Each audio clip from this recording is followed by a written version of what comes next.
अस्तरंगरे प्रबल शीत अनुभूत 50 वर्षर रेकर्ड भांगिला चलित वर्षर जाड़ शीतरु रक्षा पाइबापी छक मानकरे निया पुथुबा देखा मिली।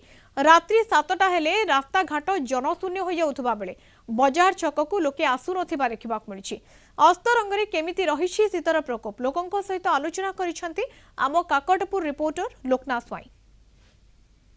सारा राज्य रे एबे शीत लहरी एक लोक मानक अस्तव्यस्त करुछि। आमे कहूचु पुरी जिल्लार अस्तरंग अंचलर कथा। अस्तरंग अंचल हेउछि एक उपकूलवर्ती अंचल।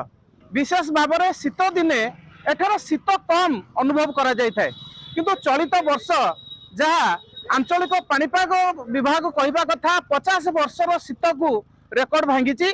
वर्तमान तार प्रभाव अस्तरंग अंचल देखा मिलूँ। आम सहित किसी अच्छा स्थानीय बासिंदा सहित कथा तर अवस्था तो आज्ञा घर बाहरी पार्नी कमल ओदा ही आऊँगी बजार को आइला ठक ठक ही आऊँ चाह टे खायापी लोक मैंने बर्तमान किए कड़े भागी पढ़ेले आम चल चल अंडा झुमी लगे ठिया ही गली। शीत निश्चय प्रभाव विस्तार करुँचे शुणुचु ओडिशा रे दारिंगबाड़ी अन्यतम शीतर प्रकोष्ठ हुए, किंतु ताठू बढ़ी जाइए अस्तरंग कारण आमे केबे अनुभव कर नथिलु। 45 वर्ष मो जीवन काल भितर मु केबे एमती शीत अनुभव करनी। संध्या बेले लोकंगर समागम पूरा बंद, बाजार शून। किंतु 50 वर्ष भितर मुझे शीत मुझे देखी नी जहाद्वारा 2-3 कमल घोड़ी हेले आम शीत को संभाली पारूना। आम भावुँ बोधे हुए तो ये पाखे बोधे आम जीवन भी चली जापे।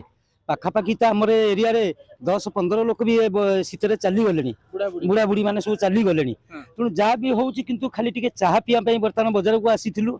एबे देखिलु ये निया जलुची बोले से ठिया होइछु, रास्ता घाट तो सुनसान, बजार घाट भी सुनसान, टोटाल खोलिबार नाही। संध्या 7टा पर जे जा बाटरे घर को चलिले। शीतर लहरी वर्तमान माड़ी चली बढ़ी चली अस्तरंग काकटपुर अंचल बढ़ी चली। तार प्रभाव साधारण जनसाधारण पड़ी और साधारण लोक मानकर जीवन जीविका एक प्रकार प्रभावित होइछि।